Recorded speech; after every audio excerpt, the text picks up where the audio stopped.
Live. Boom shakalaka. Yeah, it's what's up, man. We in the building. Ooh, ooh, ooh, Yeah, ooh, yeah. ooh, You ooh. already know the vibes. It's Friday, so you know what that means. We Yeah, run this city. yeah. If you Big fan, if you Breezy in and the Tea Time. It's yes, goody. yes, sir. If you in the building, you know what to do. Press them shares. You know what we about to do. We about to get our shares on. Yeah. You can always use your help with that. That's a So, fact. yes, You feel me? indeed. And in customary tradition, you know, it's gonna sound real bootleg. Pardon me, man. It's gonna sound real bootleg, but we gonna play the intro today. We gonna play the intro today. It's gonna sound bootleg, but we gonna play the intro. So groove out to these tunes, man. Yeah.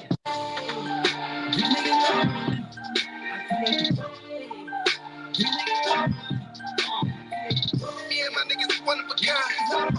Race more time. I create the Fuck it, I'm stuck in my ways. Paper is all we about, nigga. All that beefing for the lame dudes. They just be running their mouth, nigga. Had me call a Brook and Rumble. Had them grimy niggas run up in your house, nigga. Cannon all up in your mouth. Ugh. Rick James on your couch. Whoa.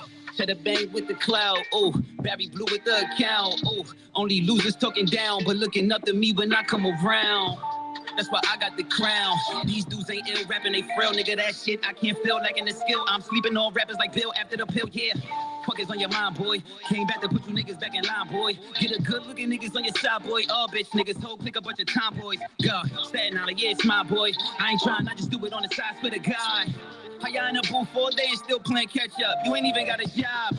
Defeat these niggas in my leisure. Beast in, rest in peace when I'm on that feature. Beast in, he's rapping and Mac, let feed him. Niggas G'ing him if they saying they seeing him. See me and my niggas one of a kind. Probably why everybody be so mad at us all the time. I ain't aiming at nothing, I'm just detonating the bomb. It's a many lines since we messing with niggas' mind. Fuck around and have a Billy in a P-code. Just a re-go for a grip. Leave a nigga stitch on the lead low. To me, you niggas is fruit of the loom. They keep it brief though. We on, leave a nigga beef on. I ain't meek though. See all of my niggas riding in the streets though. None of us ain't doing what he started on you like a hilly. I'm up with a semi, no bluff. It'll lift a nigga up. Tell the niggas gotta be the one with the wave. Got a little shorty with the pose. In the stage, all my niggas black and with the white. A bunch of renegades. You ain't with the action on my life. You niggas just a rage. You ain't gotta act on with the shits, nigga. Maxing with the flow, cause tell my high flip, nigga. Stepping up the medication, get a dish, nigga. Barry with the bat, just hit me when you need a hit, nigga. No back, I'ma knock it out the park. CBS is lighting up the dark. You don't wanna see the spark. Pop a nigga, let us see the twirl. You can have the Ellen, nigga. I'ma need the word known fact. I'ma knock it out the park. CBS is lighting up the dark. You don't wanna see the sparks. They gon' do it. Give a fuck about who do it first. You can have the island. I'ma need the universe. I create the way. These niggas riding. I create the way. These niggas riding. I create the way. Yeah, my niggas one of a These kind. niggas riding. Race I more create time. the way. I create the way. These niggas riding. Yeah. Fuck it, I'm stuck in my ways. Paper is all we about, nigga. All that beefing for the lame dudes. They just be running their mouth, nigga. Yeah, my niggas one of a kind. Greatest of all time. I create the way. Ain't niggas flying around it. So you already know the vibes. We ain't got no applause, so I'm gonna just hit y'all with this. Bing bong. Yeah. Stop. Wasn't Millie rocking the bing bong, that's for Yeah. sure. That's Yeah. fact. You already know the rivalry. You know, got to do the shout outs real quick for my people in the building. Kev, first comment in the building today. I see you, Kev. Fast Trash in the building. Oh Marlon man. in the building. Raymond is in the building. Yes, Mhm. it's looking real orange and blue in these comments, and I'm loving it. You feel me? So good. Sir. Yes, sir. You know what I mean? So, you know, you know, yeah, neither team has I'm had like a great split week, here. man. Huh? Yeah, neither of our teams had a great week. So, you know what I Why you mean? want to start like that? I Well, said, at least the players want to play for my team, man. Randall on his way out. oh, that's cat. See, look, this is what you gonna start off making yourself Randall sound ready silly. to just leave. So, Yo, all right. So what I'm about the gonna ask you picture? Let me this. ask you this. Can I No, ask you I'm gonna this? ask you this. I'm gonna ask you You this gonna ask first, me right? something? I was gonna ask you something first. I'm gonna ask you this because you started off making ridiculous statements, right? Bro, What facts do you have to back that up? That Randall doesn't want to be here. listen, two things. I don't know if they facts, but one thing I will say is this. I seen a picture with Randall. It was a huddle.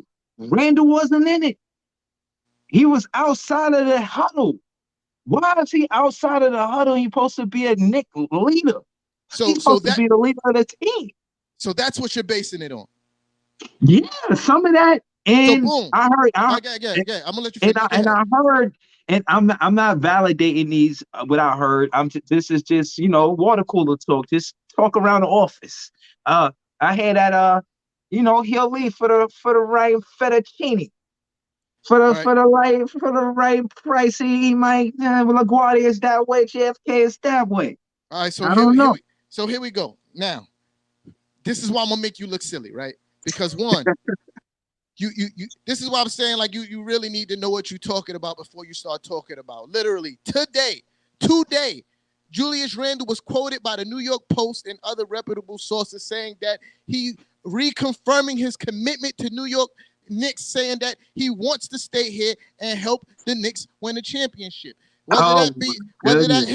whether that be whatever that looks like, bro, you need to chill out. So whatever that looked like, he reaffirmed that he wants to be a Knick. But here you go talking about players that want to leave when you should be worried about players on your team that want to leave. Because multiple sources have stated that James Harden is tested free agent and he want his way out. Multiple sources are saying he don't even like living in Brooklyn. But here you are, off the rip, I could speak to that. capping. Here you are off the rip capping about Julius Randle Can I when speak to that? literally is a fact that this man said today that he wants to stay a Knick and he doesn't regret his decision signing with the Knicks. But here we go. We started off months ago when I told you when James Harden, before the season started, y'all was saying James Harden in the offseason was supposed to have a deal by training camp. Training camp doesn't come, and he's like, oh, I don't want to worry about a deal now. I want to focus on the season. Now, all these rumors is coming out talking about how he's going to test free agency next year. But here you are capping about Julius Randle instead of worrying about your own team. Okay, I'm done? done now. You finished or you done? I'm When done now.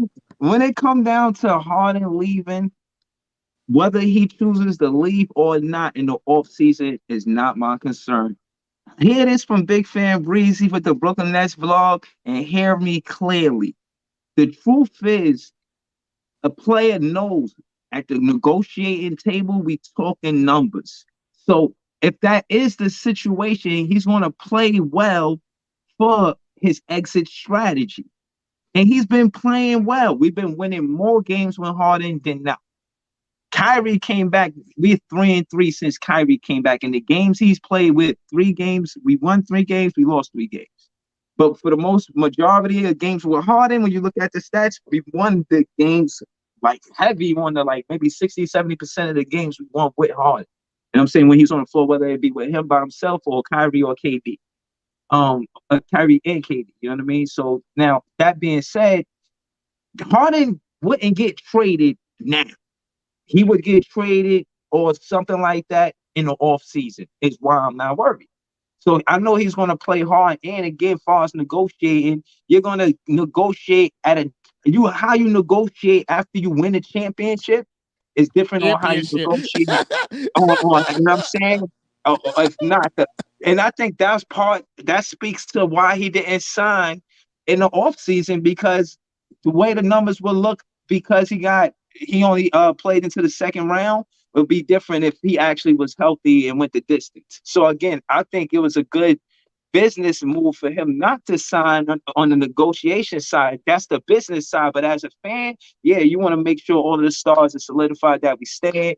KD, he committed, and I like the fact that KD committed. You know what I'm saying? And as far as Harden goes, again, like I said, I'm not heavy on it. I'm not heavy. It's not a heavy worry for me or worry at all, because that won't happen to me at all this season. It will all be off season if it did ever happen.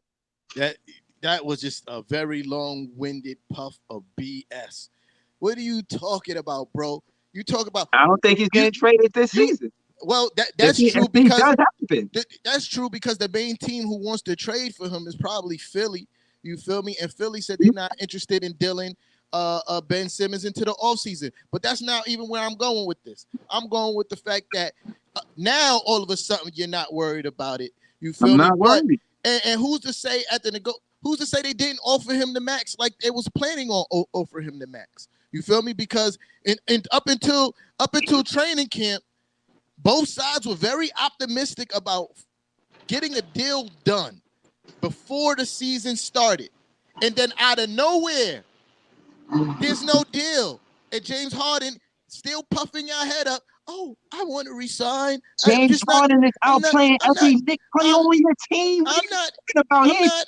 Yo, But that's what does nothing that have to do? imaginary of the numbers he's putting up. So look, why you cutting me Bengals off first fucking of y'all all? head up. He Look, got that this how bag you in know the when you're getting cooked. Because look, you're cutting me off and you're talking about something that has nothing to do about.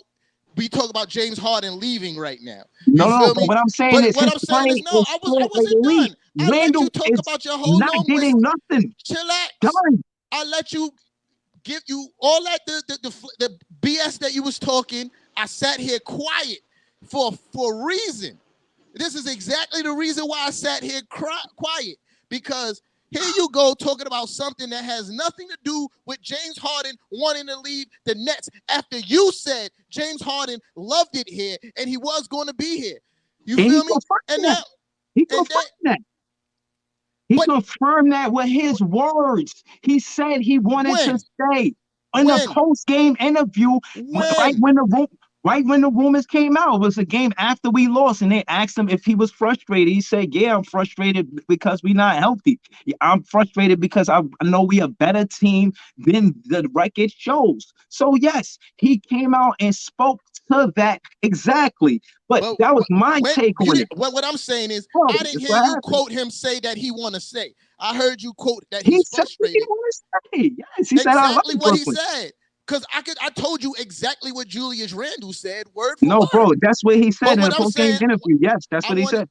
He said he wanted to stay. Like, what was the wording? Like, that's what I want to know. You told the me about him being said, frustrated. You told me exactly what he said about being frustrated.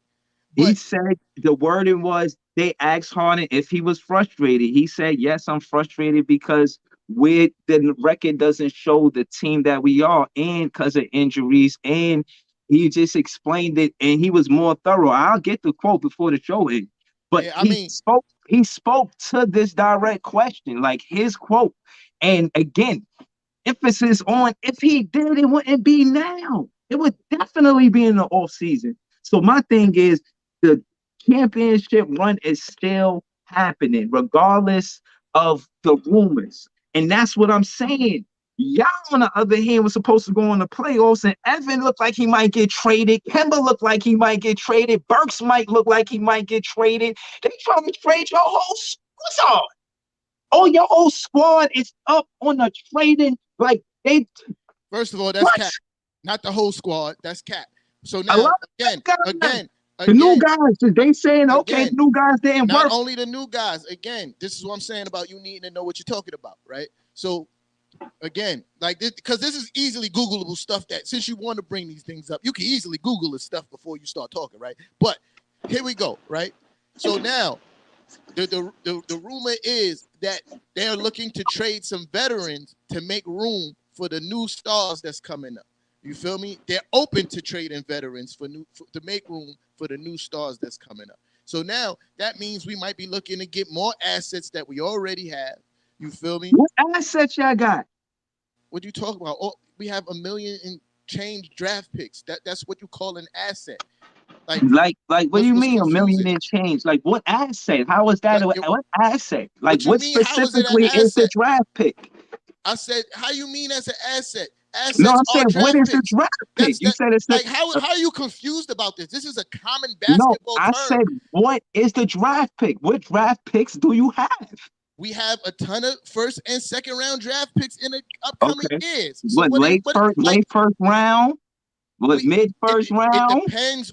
You don't know these things until the teams finish placing. What are you talking about? Like, what kind of question is that? Like, you can't tell if you're going to have an early first round draft pick or a late first round draft pick until the teams place that season. That's a wild question. So, back to what I was saying, we already have a ton of assets, and us looking to move veterans to make room for the future stars, meaning the Quentin Grimes, the Cam Reddishes, You feel me? That means You gotta show me something. we're probably looking. See more of what? This You said future stars. I don't see it. Like Quentin Grimes got to show me more to say he a future star. What has he done besides that first game to show that he's a future star? Show me more. Cam Thomas, this is what I'm saying. Cam Thomas is a better rookie than Quentin Grimes. That's when you mention future star. Don't mention future star with those kind of numbers that Quentin putting up. Cam Thomas is not a future star, bro. Yes, he is. Cut the cap. Second of all, this is why I know you don't watch Knicks basketball, because anybody with 2 eyes can see that Quentin Grimes is the fucking truth. Anybody with 2 eyes. Kessler Edwards is the truth. Kessler Edwards is better than Quentin Grimes too. Cap. This is more cap. Kessler get more minutes than Quentin Grimes. This is more cap. Tommy T. This is why you're capping. Nah. This is more cap. Yo, you know how many games recently that Kessler Edwards didn't even play? Quentin Grimes has been playing every game. Every game he started. Quentin Grimes is playing every game. The reason why he's starting is because who's injured? Who's injured and ain't been playing? When those guys ain't playing, he starts. But Kessler when your team is healthy, Kessler Edwards get no PT. Quentin Grimes has been getting PT even when everybody's been healthy. Wow. What are you talking about? He averaged 26.8 minutes a game. What's your player average? How many games does he play, though? How many NDPs that he have, though? You feel me? Like, what are you talking about? NDPs. Did not play, you talking about? Yeah. Bro, I did the recent games, I can't see it. He ain't playing the first beginning of the season. Now he been getting minutes. Since he started getting minutes, he kept getting minutes. And this is the difference between other rookies. No, I ain't gonna lie. Him and Davon, yes. See, this is where you're capping. Because ever since Quentin Grimes started getting minutes, after he went to COVID protocol, and ever since he been back, he played every game. What are you talking about? I was talking about on my team, on the Brooklyn Nets. Ever since Kessler started getting minutes, he's gotten the most minutes out of all of the rookies. He's a hooper, bro. He got. I'm talking about you was comparing him to Quentin Grimes, and I'm telling you that Quentin Grimes, since he got minutes, since he got his first start, after he came back from COVID protocol, has played every game. Bro, all right, that's nice. That's nice. But you said Kessler be getting more minutes than him, and I'm like, how many games Kessler did not play? All right. Quentin Grimes played every game. He played 7. First off, he played 17 games. So just you doing the math right there. He played 17 games. He averaged 26 minutes, 8 points a game, shooting 45%, grabbing 4 boards. And this don't tell it all. If you watch the games, you see this defense that he provides. He got some of the best defense as a rookie right now, man. That's cap. Yes, I said this last week. He played DeMar DeRozan, put a defense on him. He played Ingram and put defense on him. And he played I think one more player. I forget offhand what his name was, but he played good defense on him too. Bradley Beal. It was Bradley Beal. Quentin Grimes shut down a player that was cooking y'all. Talking about what's that boy name from Cleveland? Cooking. Rubio got 37 on y'all in Cleveland. What does that have to? But he wasn't playing. Well, I'm talking about what's the boy name? Yeah, he ain't doing the Rubio in the Garden. He wasn't playing that game. So what are you talking about? Like, there you go. Talk about something that has nothing to do with what we talk about right now. What's the boy name? Darius Garland, whatever his name is. He was cooking the Nets. Please. They put Grimes on them, and Grimes shut that boy down. Grimes can never do it. Grimes was in the game 2 minutes when he played the Knicks. He ain't ready for the Nets. He could play good defense on all those other teams. When it comes to us, he lucky he get in the game. Tommy T don't want him in the game. Talking about are you not listening? Since his first start, and then he went on COVID protocol.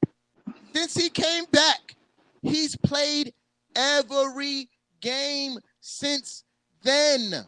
Okay, I respect it. I'm just saying. So what don't say you were just about to say Tommy T don't put him in a game, and I've been telling you this whole time since he got his first start. Coach Tommy T has put him in a game every game since then. Like I said, your boy Quentin Grimes averaged 16 minutes, 5 points, and 40% he shoot. when he grabbed a board a game and averaged 1 assist. And like I said, I know it don't tell at all, but at the end of the day, bro, he played 30 games. Like he played Kessler played 17 games, Quentin played 30 games. So he played 13 more. So he played more than Kessler. I give him that. But nah, to just say that, nah. These guys, all right, what I will say is this: Cam Thomas, Kessler Evans, and Day'Ron Sharpe, they could be our big three. They our new big three when this we got two big threes, man. We got KD, Kyrie, and Harden, and then we got another big three with Cam Thomas, Kessler, and Day'Ron Sharpe. Of course, this is the first time you're hearing this, and you might not look at it, may tickle you. You know, this may tickle your fancy hearing this, but I'm letting you know you're listening to the future of the Brooklyn Nets. We can build a championship team around these three players, and they're playing with KD, Kyrie, and Harden right now. It's gonna be Oh beautiful. man, Watch how amazing. yo, It's ooh, gonna be so ooh, amazing. And then ooh, you're gonna say, ooh, "Yo, Big ooh. Fan Breezy, I acknowledge your wisdom. I thank you for bestowing Imagination. it upon thy ears." Remember, I said this, but okay, you don't want to. You don't listen. I'm not here to convince you. I'm here to let you know. Imagination. Day'Ron Sharpe giving trouble to every big man that he went against thus far. The only thing that go wrong with Day'Ron Sharpe is him not getting more minutes. If Steve Nash continues to play Day'Ron Sharpe, you're gonna see when that top 10 rookie list come out, he's gonna be on it. Cam Thomas is gonna start debating whether or not he should be on that ladder. He made it 2 weeks Day'Ron ago. Sharpe is the best rookie you got. Day'Ron Sharpe, Kessler Yeah, Edwards, and Cam Thomas is all Day'Ron debatable. Sharpe is the best out of all of them. Yeah, You can, he's it's fine. he's You the can best think out of that, all but of why them, you and think it's that? a fact. Why you think that? Because his impact on the game is immediate. You feel me? And It is. it's more than one way. You feel me? Like he's a pretty decent defender. Uh, Mhm. he can score around the basket when he's getting the ball. You feel me? And Yeah, yeah, he could rebound. He's a really good rebounder. yeah, Like I like his game. His game to me is uh more NBA ready than the other two. yeah. You feel me? I'm saying we could build around those three. Those three Yeah, we I gonna don't know build about around them for being sure. the big three, but yeah, okay. Again, like you said, our teams, in my opinion, was like you said, it was a rough week for both teams. You know what I'm saying? So again, I feel like what in our last 10, we 4-6. We got a 3-game losing streak. So we trying to find our identity. And me watching the team right now, currently without Kevin Durant, you can see where we miss down the stretches in the fourth quarter, third quarter, rough patches where we can't score the ball, where we miss Kevin Durant, where we could just get a ball to KD and he scored bunches and points. And then the other team got a call timeout. Why? Which is Because we had Kevin Durant. Not having KD is part of the reason why we 4-6 on our last 10. yo, Now, I'm not making excuses. I'm because saying that yeah, as that, far that as kind of sound like identity, excuses. I'm saying when it come down to identity of the team, bro, trust me when I tell you that we realizing that Cam Thomas can create his own shot. Patty Mills got no business being a point guard. If he's going to be on the floor, it got to be at a 2 guard capacity where he could find Aldridge like that, but him just facilitating, not what he does. But Nash, 24, he's tied 24 for Philly for starting lineups. This is the 24th starting lineup by Steve Nash this season. So, Yeah, so Steve Nash is getting it in when it comes to and, the lineups. You know what I'm and you saying? know it's crazy that you saying that down the stretch is the reason why y'all losing games because y'all don't have KD when you have James Harden on your team. That doesn't make sense to me.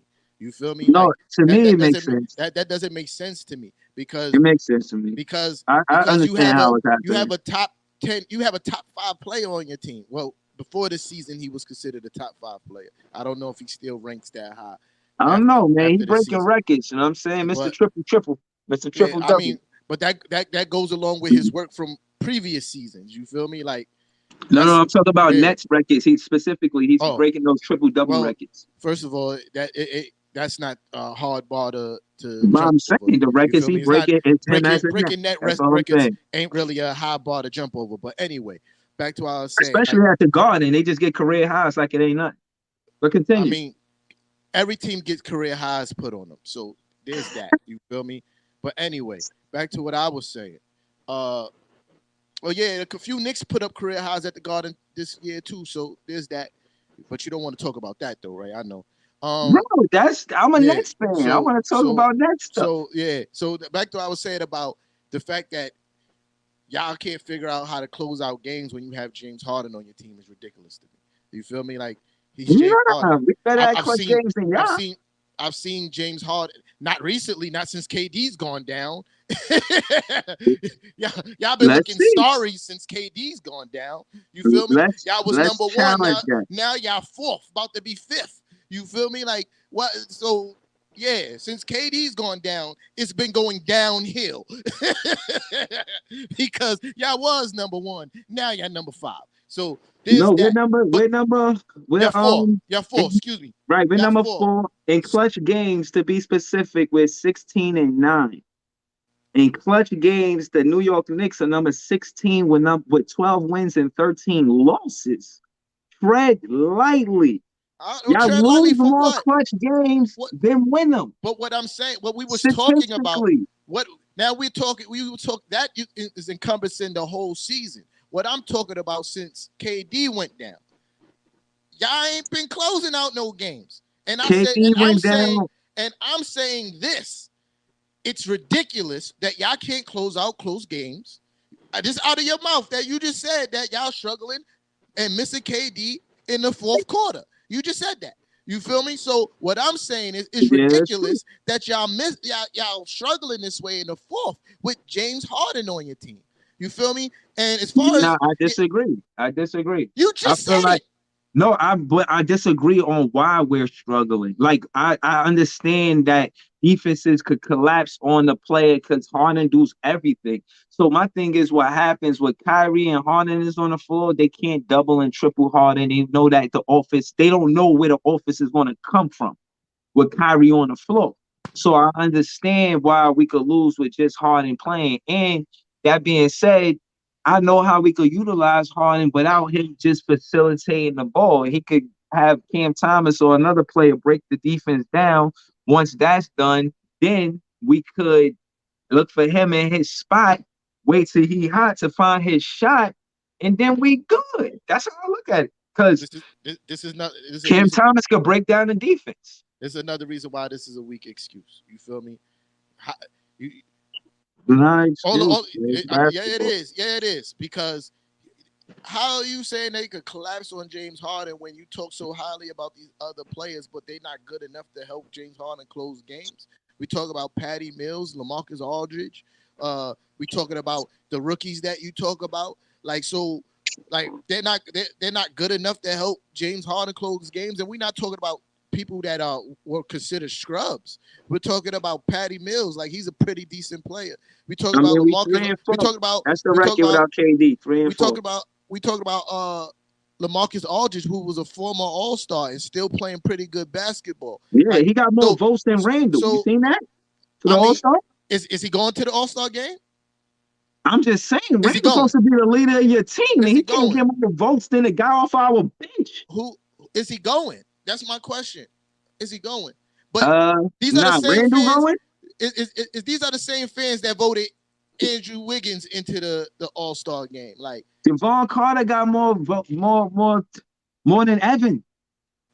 Evan's playing like shit. Like Evan don't deserve All-Star votes. What happened to your French fry phone? Yeah, you still want to keep him or you got in here? Keep it real. I don't want to trade anybody. I think that he will serve better going to the bench. You feel me? Coming off the bench. That's my solution. I don't really want to trade him. I want to start Grimes in quickly and have Kemba and Evan come off the bench. I think Kevin and Ember will kill coming off the bench.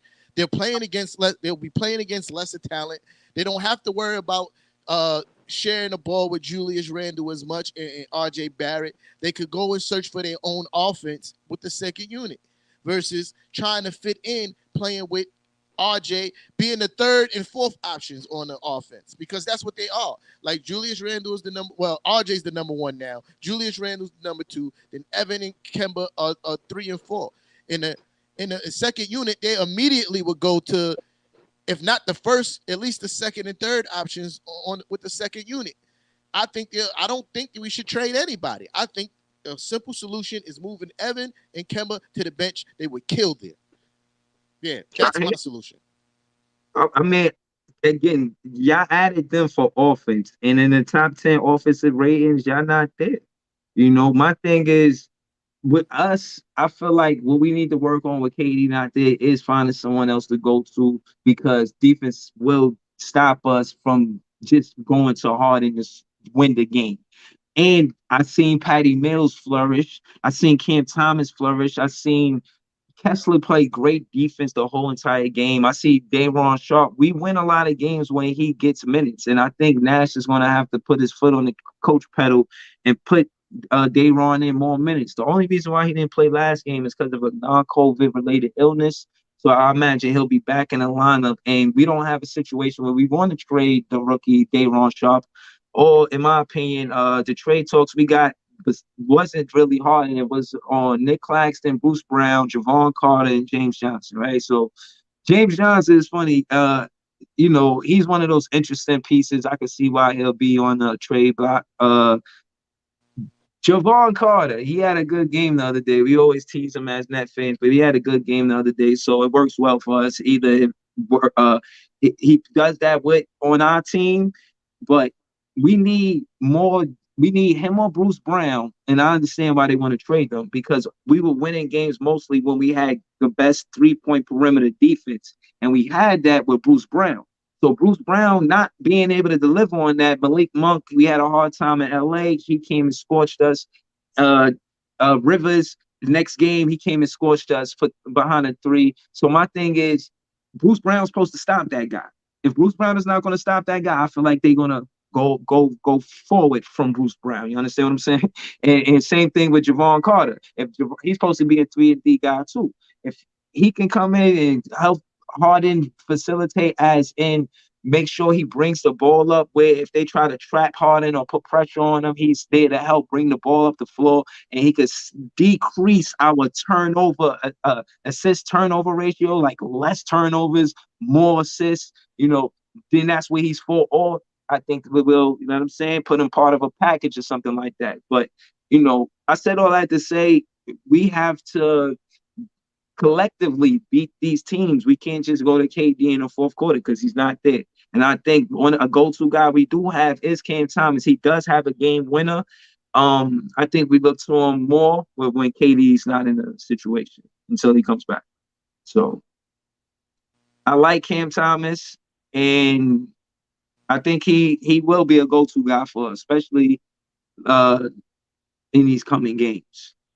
But not the home games, more not the road games, because Kyrie will be there. So, yeah. I mean, y'all next like 5 games is crazy. You feel me? Like, yeah, I know, I know. But we supposed to be an elite team to compete with these teams. It's supposed to be like a heavyweight match, us versus them. It's not supposed to look like on their calendar easy dub. Now we supposed to go out there and compete with every team. You know what I mean? Phoenix, they gave us a tough time. I mean, they giving everybody a tough time this season, but we beat them last season. You know what I'm saying? I think it was a game or two that we beat them. I mean, I think we definitely beat them once. So I'm saying that to say this is we a new expected season, to bro. compete with or without KD, right? But what I'm saying is we're expected to compete with or without KD. Like you said, Harden, he was a top 5, top 10 player.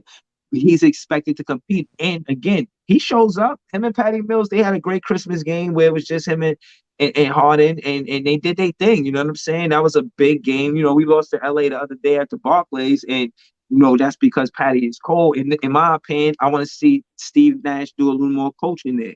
Don't let the veterans lose us the game. If the veterans are cold, the veterans, they're going to get cold sometimes. Give the rookies more minutes. Give them more opportunities not to just rotate the basketball, but actually take the shot. You know what I'm saying? Set the play up for them for them to score. I want to see Kessler shoot the ball more and Cam Thomas shoot the ball more. So it's looking good, man, for these rookies, man, and their roles with the Brooklyn Nets. So I think it's really time for Coach Tommy T to make an adjustment. I said all of this like the last post game on Nixon ish, but uh like we can't continue to watch the starting lineup struggle. And most of that struggle comes from when Evan and Kemba are not playing well or being aggressive. You feel me? Like, and when they're not doing that, there are liabilities on defense. You feel me? Like literally, when Kemba Walker is not scoring and not being aggressive, he's utterly useless on the court when he's not scoring. You feel me? When he's scoring, Okay. he's serving his purpose. You feel me? To go out there and get buckets, attack off of the pick and roll, and set up other players. When he's not doing that, he's utterly useless. And the same thing with Evan. When they're not scoring, they're a liability and it hurts the team. And Right. at least when I say you start Grimes and quickly over both of them, I'm saying that both of those guys defend even when their shots are not falling. You know? So at the Right. very least, if they're not scoring, they could defend at a high level. And Right. quickly is looking like the best point guard we got right now as far as controlling the tempo of the game. He needs to be in the starting lineup. I would take, like I said, take Kemba. Kemba comes off the bench. I think Kemba would.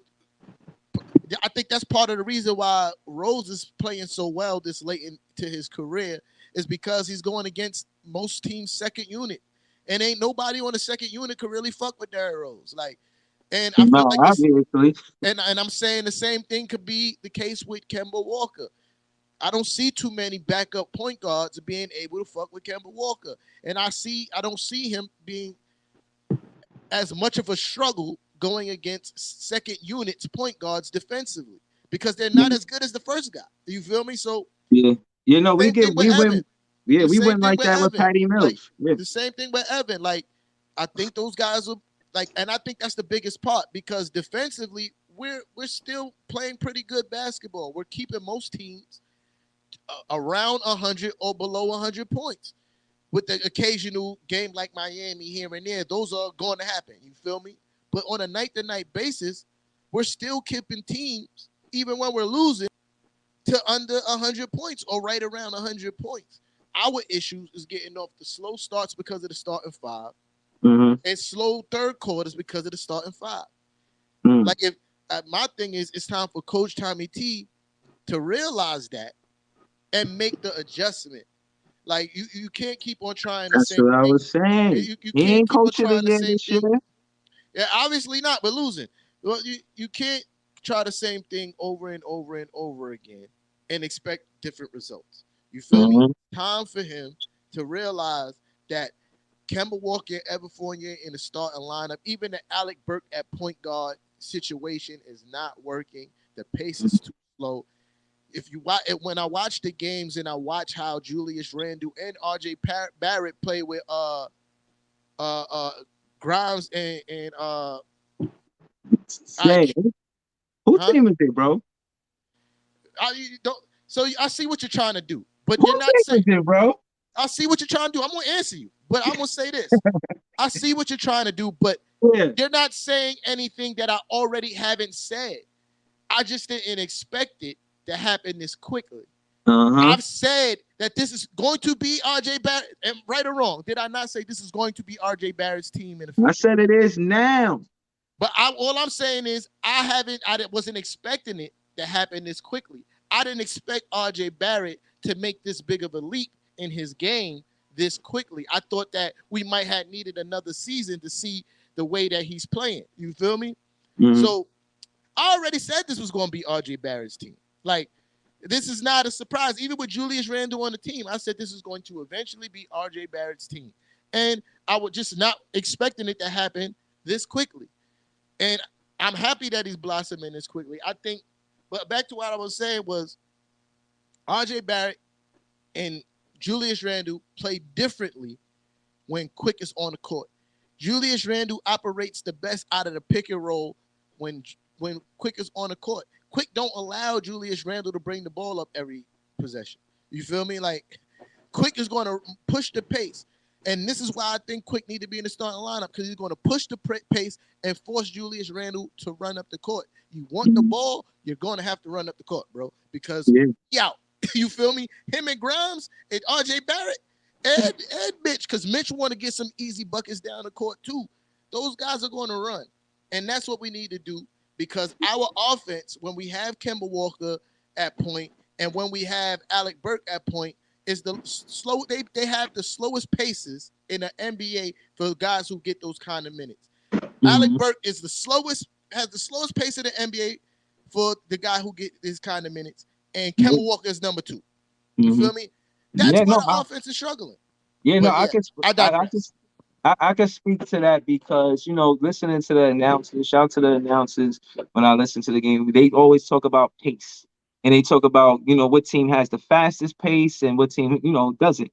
Minnesota, they mentioned them like this a fast paced game, like they're not waiting to get down, set up a play. Nah, they get it transition. If they don't get the transition, it's a real quick play. Boom. They're not waiting for 22 seconds to go off the shot clock. Nah, they putting up a shot between 24 seconds and 14 seconds. It's a fast-paced game. And what I'm realizing is that teams have to find their identity when it comes to pace. When it comes to pace, you got to know if you got some young guys in there that's going to go in there and run and get you those transition baskets. This is why a guy like Bruce Brown, he could either be good for the Brooklyn Nets or another team because he can push the pace. But he has to play defense. You know what I'm saying? So it'll be certain games where he'll step up and play that good perimeter defense. And I think that's where winning basketball happens in the NBA right now by pushing the pace. The faster, the better. Charlotte scored like 158 points. How the hell that happened? You know what I'm saying? It got to be a fast-paced game for that to happen. The teams that's scoring the most points are the teams with the fastest pace. And I think that with the Brooklyn Nets, we're fast when we got a healthy team. That's our truth.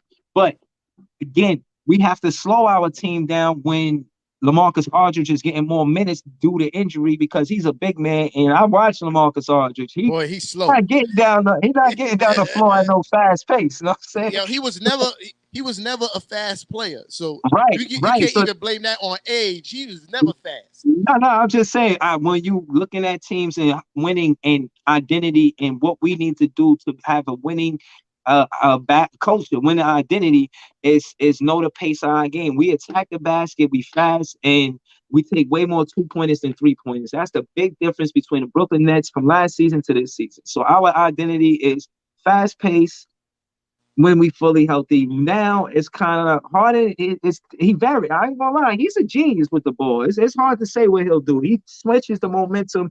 It'll be fast, then he'll slow it down. You know what I mean? Harden does a lot of that. But what I will say is defenses, they start to catch up to Harden because it's no variety. There's no So KD there. There's I mean. Sometimes no Kyrie there. So so the you so know the what I mean? pick It's tough for us. So to piggyback over what you were saying about pace and correlate it with my team, you know, everybody knows that teams are loading up the court on Julius Randle, right?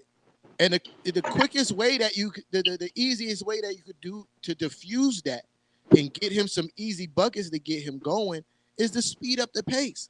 You feel me? And when you have guys like Julius Randle, who's amazing at attacking the rim, and RJ Barrett, you got that before you can't let the defense set up on you. Or for misses and turnovers, y'all gotta run. You feel me? Like and I think that that goes to show that oh, you muted yourself. Oh, that goes to show that you know, Tibbs, we all know Tibbs ain't the greatest offensive mind. You feel me? Nah, he not. Defensively, that's where he hangs his hat. But still, even then, you have to employ your team to pick up the pace. And another thing too is I don't understand why this is kind of going off topic. Uh, I don't understand why we shoot so many threes. Like last game, bro, more than half of our shots were 3-point shots. More Mhm. than half, Yeah, and they yeah. weren't No. going in. I look, Like, I looked at that stat and I'll do it because it's along the lines of the pace because the 3-pointers, 2-pointers, it's pace. Minnesota was number one for attempts, and Knicks was up there, is my point. But they wasn't up there for efficiency. So percentage, regardless, exactly. and this is what I see what you're saying. This is what I criticized y'all about. And you saying the same thing in your own words that regardless if y'all make them, y'all still take them. And I'm saying, how y'all, and I think that's why I want to hear what you're gonna say. I got my own thoughts on it, but I'm gonna go to the stat. Just talk to me though. So I'm the reason why we end up taking a lot of 3-pointers, right? is because one, we don't have any pace. That's why they coincides. You feel me? There's no easy bet because teams are setting up and denying the paint from us and daring us to shoot 3-point shots. You feel me? Mm-hmm. Not So dare you. I double triple dare yeah, you. so that's Y'all where it 10th. comes from. Y'all You feel me? 10th. Y'all take 36 free throws. I mean, 36 3-pointers a game. So so That's a risk. so that's what was happening is the fact that teams we letting teams get back and set up their defense against us, and we're going against a set defense almost every time. It's very rare that I see us get a lot of transition baskets and easy baskets off of misses, like except for when RJ Barrett gets the rebound and go coast to coast with it. Like I feel like he's the only person who gets it. Like, bro, I'm getting this ball and I'm out, fam. Like, you feel me? Like, I'm out. I'm about to go get these easy 2 points, or I'm gonna get fouled. And Yeah. and that's why I love when Quick is on the floor, because soon as Quick get the basketball, he's running. He's running. Mm-hmm. And that's what we need to do more of. I think if we just do that, those two little things, put Ev and Kemba on the bench and let Quick speed up the pace for the first unit, you're going to see better production from the first unit. And I Yeah. think Ev and Kemba is going to kill coming off the bench. And play Cam Absolutely. Reddish more give Cam Reddish more PT. Because last game I was pissed off. I ain't gonna lie. Alec Burke was out there, he wasn't playing good. He was missing shots. Tibbs had him out there for mad long. We go down by 20, then he put Cam Reddish in the fourth quarter. Cam Reddish played 5 less minutes than Alec Burke. He had 3 more points, a block, a steal. You feel me? And he was Yeah. contesting shots because he's 6'8" with really long arms. Yeah. Cam Yeah. Reddish Yo, could literally guard. Coach Tommy T likes Alec Burke because he could guard 1 through 3. Cam Reddish could do the same thing, but also Cam Reddish has a bigger bag on offense. Like, offensively, Cam Reddish has a bag, bro. He got moves. He finished at the rim tremendously. He's a poster waiting to happen. You feel me? Like, yeah. and he's only 22. Get the kid out there. Like, I feel like you earlier. Play the kids, man. But again, I spoke to that on the podcast I call up on Talking Nets, you know what I'm saying? Cool dude. Yeah, you know what I mean? We running out these Nets fans, we running things out here, you know what I mean? So shout out to Talking Nets, man. Cap. But anyway, what was I saying? I don't know. He was capping. They capping through off everything. Nah, but yo, Pete, man, when it come down to, I forgot what you were saying. I was trying to say something. I was trying to make a point. I was saying about playing. I said play the kids. Oh yeah, I was saying that Nash in the first 41 games, and I said that on his voicemails. In the first 41 games, he played all of the rookies. You know what I'm saying? Regardless if it was injury or not, these guys got a chance in the first 41 games. So in the second half of the season, looking at it from, trying to look at it from a coach perspective, he gave them a shot. He gave them a chance. Me, I feel like DDJ should have stayed. They sent him back to the G League, and I think they did that so they could give Javon Carter more minutes to see whether or not he's going to stay or be traded. So I think we get DDJ back. I think Paul Millsap is out of here for sure. He already had said he wanted to trade. Again, speaking of Nash, Day'Ron Sharpe and Kessler Edwards, they started like the last 10 games. They've been in the starting lineup from like maybe the last 5 to 7 games, to be specific. And it's worked out well. You know what I'm saying? Look, you across the bridge, you're a Knicks fan. You even notice Day'Ron Sharpe and what he does. You know what I'm saying? So I it's watch like, net games too. yeah, and I feel like I credit Nash for that. Because trust me, I felt like they was there and they could help. So seeing them actually play and they really do help, it's like, all right, thank you, coach. It's like a relief. You know what I'm saying? Like, all right, thank you, because I'm heavy on let's utilize who we have before we look for a trade. Everybody just make it seem like a trade is just so simple. It's not And that simple. that's what I was talking about earlier. I was like, I don't want to trade. There's a simple solution. I like what we doing, but I do see Bruce Brown, James Johnson, Paul Millsap, Javon Carter in those negotiations. They talking about Nick Hold on, Claxton, Kev. Joe. They talking about Nick Claxton and Joe Harris, but nah, I don't think we trade Nick Claxton or Joe Harris. I think they stay Brooklyn Nets. You know, my guy Kev is on the call up right now. Oh yeah, yeah, yeah. Let's get it. Bring Go it. ahead, Kev. Yo, I just want to say two things, right? The first one, I'm going to say off rip. I think if Jericho Sims got more playtime, he would be the better player. He's way more athletic than Day'Ron Sharp. And I think defensively, he would be the better player. Am I wrong, T-Tom? I might have to agree with you, Kev. Right, right. So, and number two, I want to know why we haven't spoken about the what was it? 5 out of 10 championships. I want to talk about that. I want to talk about that. The 5 out of 10 championships that you promised the Brooklyn Nets. Yo, where did you get that from, bro? I can answer that. I can answer that. I can answer that. Y'all ready? Look, Your man I'm gonna really tell you. said they were gonna win 5 out of 10 championships. I cried. Yo, bro, I I'm gonna swear tell to you why. God, I was tearing up. That's how much I laughed when I seen that video. Yeah, He was so I real laugh to the about it. parade. Yo, Laugh bro, he to the was so parade. real Single about it. times. Yo, bro, You know, I had to pull back the video to make sure I heard it right. yo, for real, bro. I kid you not, bro. I had to watch that video. I Like 10 explain. times to make sure I heard I correct. explain how. And I each explain how. time I rewound it, I laughed even harder, bro. Oh, man, that was funny, bro. Yo, that's hilarious.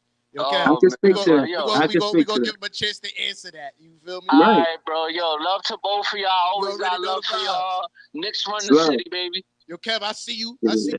Game Okay. time. You already know the vibes. All right, bro. Okay. Later. All right, yeah, Yeah, you man. know, I always watch the games with my guys via face chat. You know what I mean? Yeah, Yeah. yeah. Nah, y'all funny, man. What happened was I was on lunch and I had went to in front of the Barclays. You know, I usually do that. And those guys was out there and it was like, yo, we got a show on YouTube and we go all to different arenas where the NBA teams play and we interview fans. So you know me, I'm like, oh, this is my chance. I was like, this is my chance. Lights, camera, action. So he was like, yo, what do you think about the Brooklyn Nets? I said, you don't ask. So he was like, when I said 5 out of 10, even he was like, shit. But I understand my enthusiasm. It came in the summertime before I knew Kyrie wasn't going to play, before, you know, all of this mess, and we was just adding pieces. I think that's when we had got Bembry. We had just got Bembry, and I was telling Kev, yo, he's a good defensive player. Watch, he's gonna be great. And he was calling him Bumbry. So I seen us starting to get players like Bruce Brown who can bring defense, and they're gonna be surrounding the big three. So I was real confident, really, as you can see, you know, I was real enthusiastic, real confident. And yeah, man, I stand on that, man. I think we win this season for starters. For starters, I think we win this season. I think we go into the postseason all healthy, and nothing's going to stop us being all healthy and when the postseason starts. I think we see the Brooklyn Nets, excuse me, in this postseason healthy the entire postseason. Yeah. I mean, one, I don't think y'all gonna win the championship this year. Even if y'all do make it out of even if y'all do make it out of the East, I don't see y'all beating Golden State in 7 games. They slipped. They not even playing well. They Bruh. might not even come out. The West. Bruh, Clay is still getting healthy, and every time I watch him play, he's getting better and better. So you see the West coming out the Golden State coming out the West. Absolutely. And coming out the East. and Draymond's been injured, so he hasn't been playing. Right. And Steph is struggling shooting. I don't see that lasting forever. You feel me? I don't see Steph. He's the greatest shooter of the NBA of all time. I don't see that lasting for the rest of the season. And I think he'll get back to his most 3-pointers made in NBA history ways. You feel me? Like So you Mhm. add that with Clay slowly getting back into the groove of things, with Draymond going back to the way Poole's playing, to the way that Wiggins is playing, even though I don't think he should be an all-star. He's been playing really good this year. He's averaging 19 points. Like, bro, like he's averaging like 18, 4 and 4. Like, how's that all-star numbers? But anyway, he's playing pretty decent amongst the team. Like that whole team, Gary Payton the second is balling out crazy too. Like that whole team, their bench is really good. So you Like agree though? You agree? Because I think that was a snub. So I don't think Wiggins should have went over Cat. But I don't think Randall was an all-star this season either. I absolutely not. He's not playing well enough. Like that's anybody could see that. You feel me? KD, he's an all-star. Harden is an all-star. I can see that. Patty Mills, I debated it, but he's not an all-star over like a Bradley Beal or somebody like that. You know what I'm saying? So I see a good play, but they don't make them an all-star. You know what I mean? Yeah, But yeah.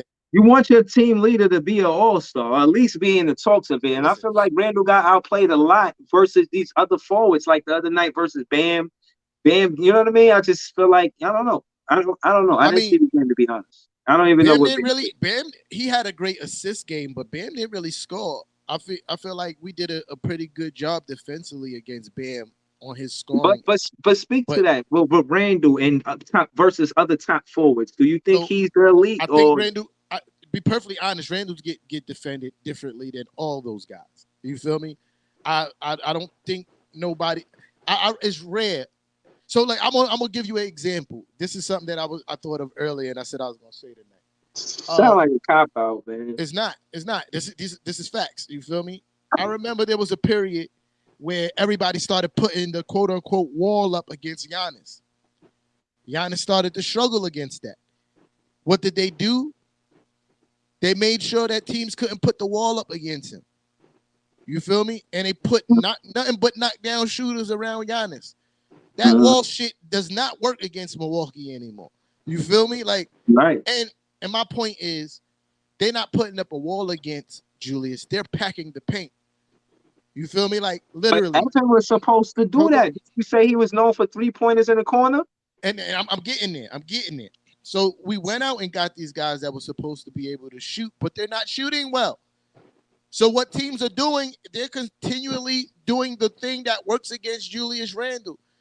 Randle, uh, tablet down. And pull up your pants, young man. You're mooning everybody. Nobody wants to see your boxes, dog.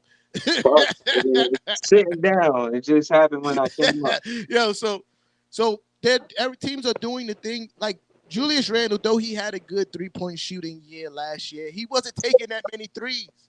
You feel me? Most of his game was done in getting into the paint with that fadeaway and going to the basket. They're taking that away from him this year. You feel me? They're taking that away from him this year by packing the paint, and there's not enough shooting around him to make teams fall out of that system. You feel me? That's where Julius Randle is struggling this year. Do I think he should find another way to score? Absolutely. I expect him to. But But that's the problem. Like you told me his strength is bully ball.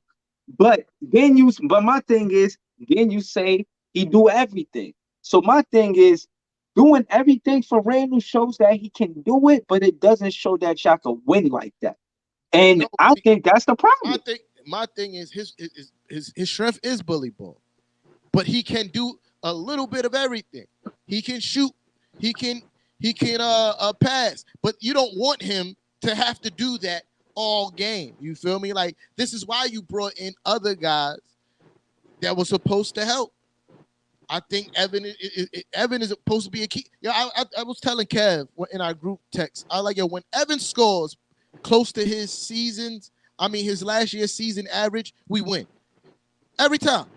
This is what we brought Evan here for. You feel me? We brought him here for that 18 points a game, and when he scores that, we usually win almost every time. But how Almost many every times time does he he score. have he did it? Yo, you know what? I never really gave him a fair shake, bro. Like on this show, I never went to his actual stats and see what he does while on the show. I always just tease him, right? I'm looking at his numbers right now. In his last 10 games, bro, it's not impressive.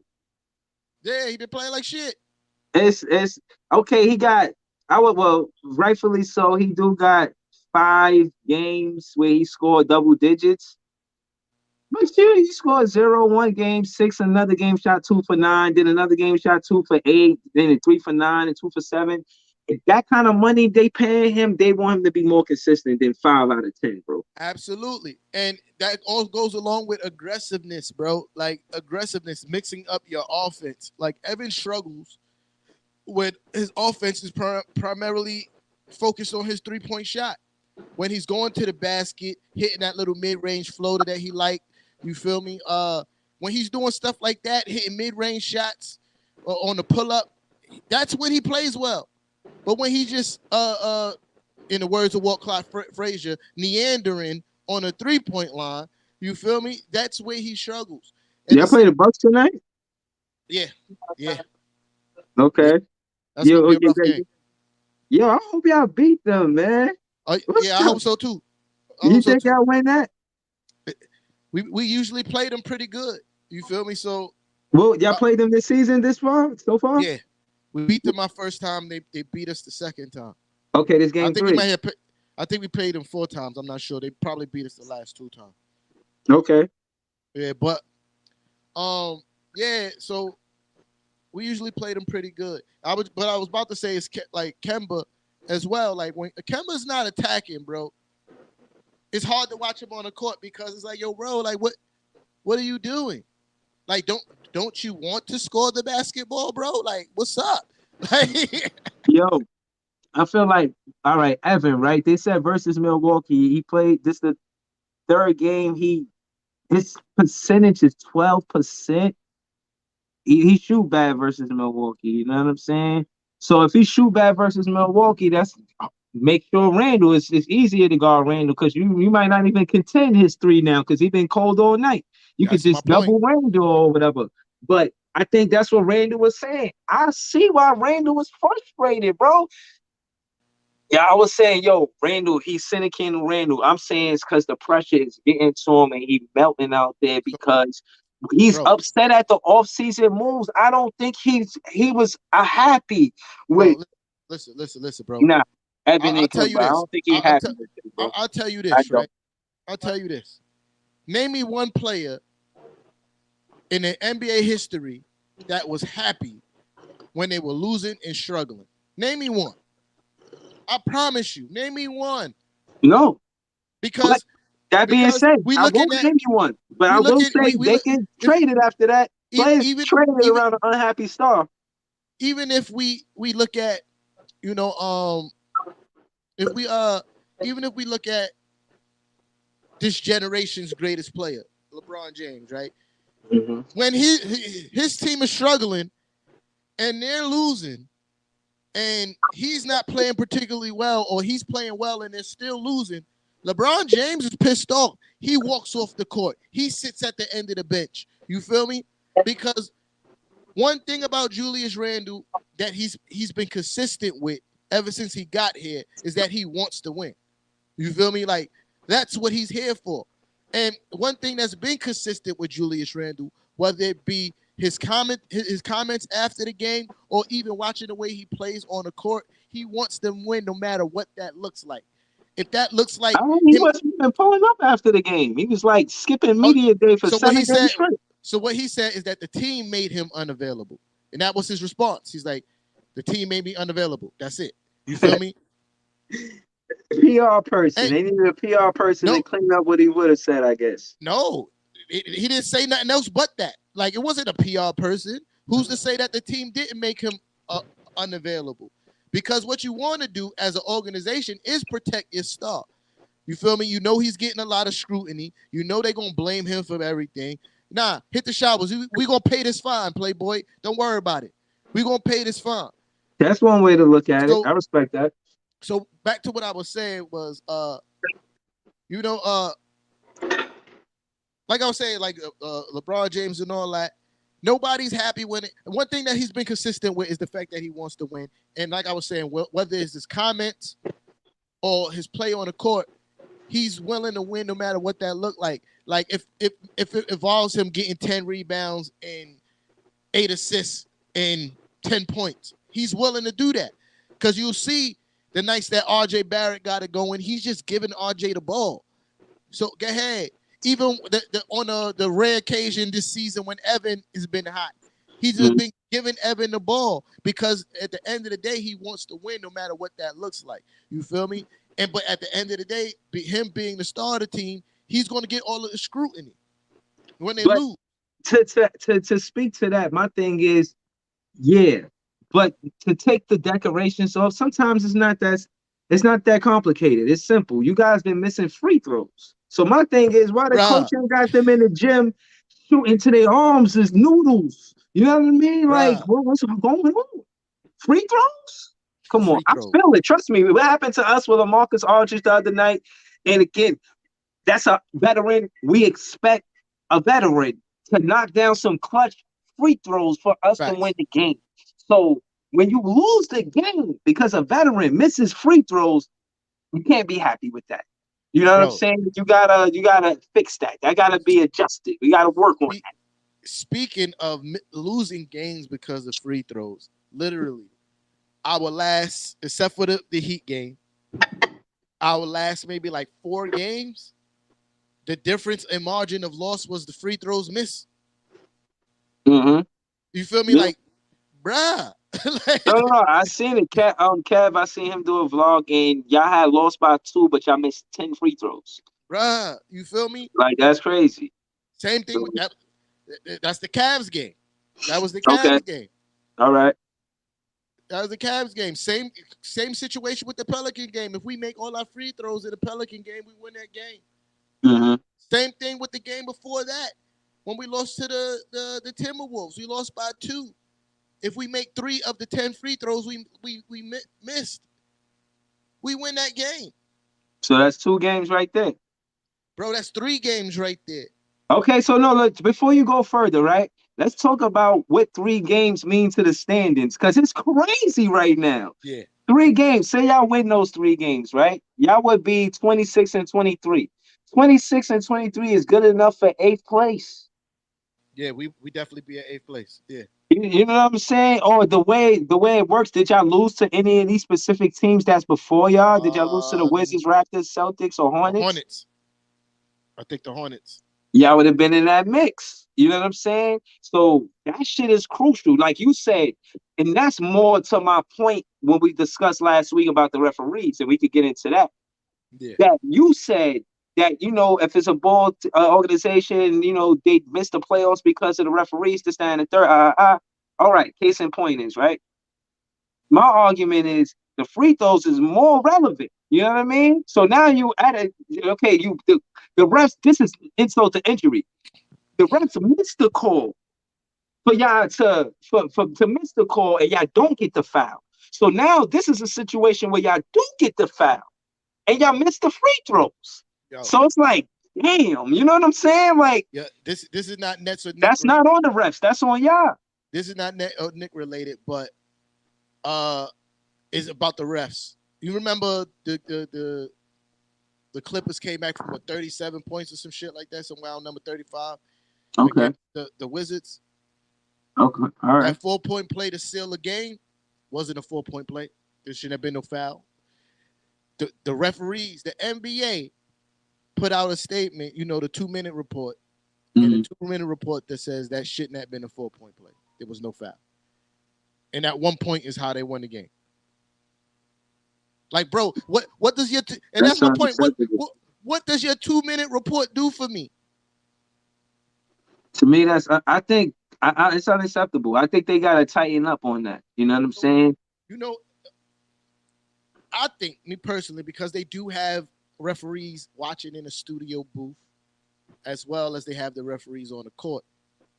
I think in those crucial moments, it should be more of a collaborative effort. You feel me? Like if there's a crucial foul at the end of the game, the guys in the booth is already, hey guys, oh wait, hold on. I think we need to look at this. You feel me? Like that, I think that's how they should do it. Like a crucial minute is a foul. Hold on before they shoot those free throws. Because you know it's always a process before the free throws get shot. Everybody take their time to line up. Mm-hmm. Okay.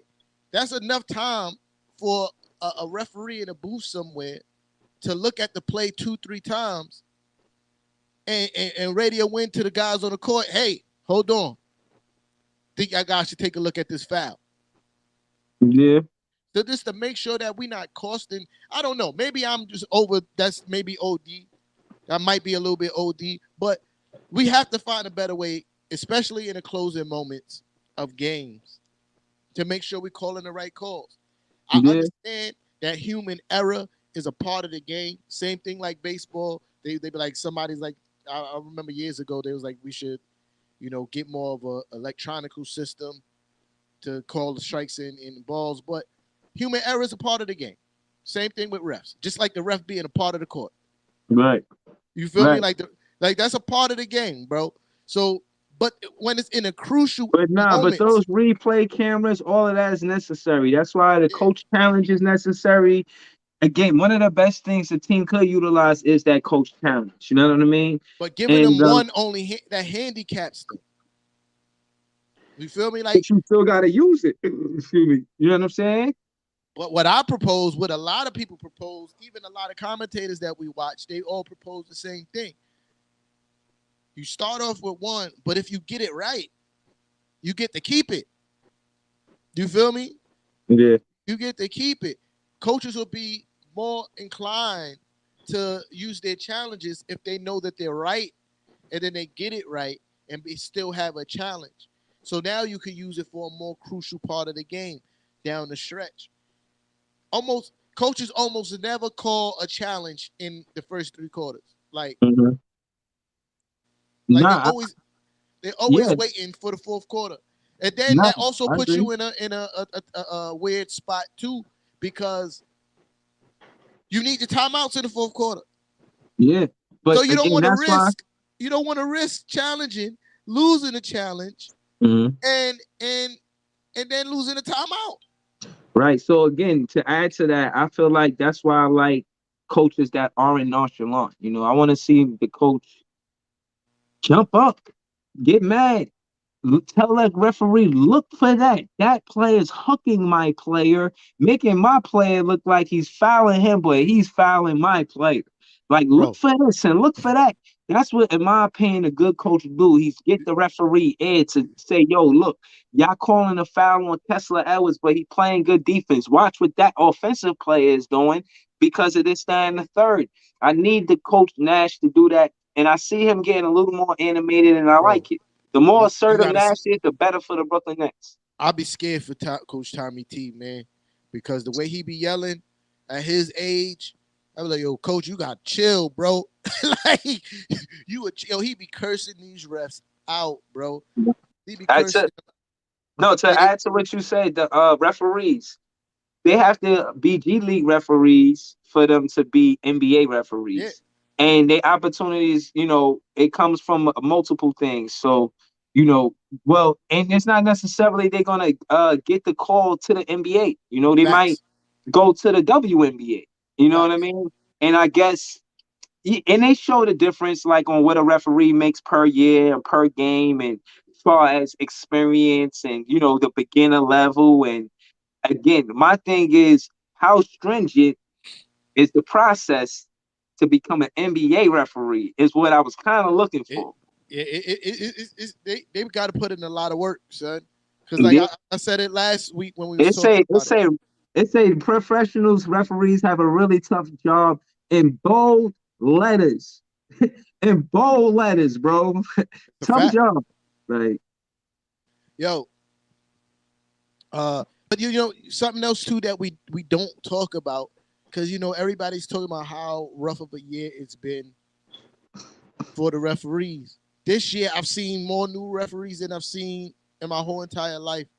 And we've been talking about all the players dealing with COVID protocol. The refs been dealing with COVID protocol too. Mm-hmm. Like, a lot of these referees that I'm seeing at these games, and I'm like, I've never seen that person before. Mm-hmm. You feel me? Like, and as an avid sport fan, a diehard, who the NBA referees are. You feel me? Mm-hmm. Like, cause I was on the live, the with the fellas, not alive. I was doing the Zoom, a video chat with the fellas while he was watching the game, and one Okay. of the referees that was refereeing the Knicks game, I was told him, I was like, oh, he hates the Knicks. You feel me? Like every time I watch him ref the Knicks, like he be calling the most BS that I've ever seen. And Mhm. I just said that to say, you know the refs when you are a diehard fan, and I've seen more new refs this season than I've seen ever in my whole entire life. You feel me? So Yeah. that's all. And when it's and you hear the commentators talk about all the rookie referees that's in the league this year. Yeah, yeah, no. Again, a lot of people got their call because of COVID. Let's call it what it is. This guy he had to call out sick, COVID. All right, you got to come up. You know what I'm saying, and I found it. They said, "What do you need to be a referee in the NBA? You need the love for basketball.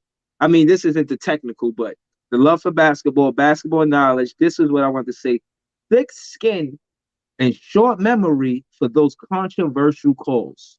You Yeah, feel what I'm saying? You gotta be able to somebody barking at you. Why you ain't give me that call? As a referee, it was wrong to give him that call. He just a superstar's doing that because he wanted to make the shot, but he missed the shot. He tried to get the and one, but you know what I mean? You gotta have a thick skin.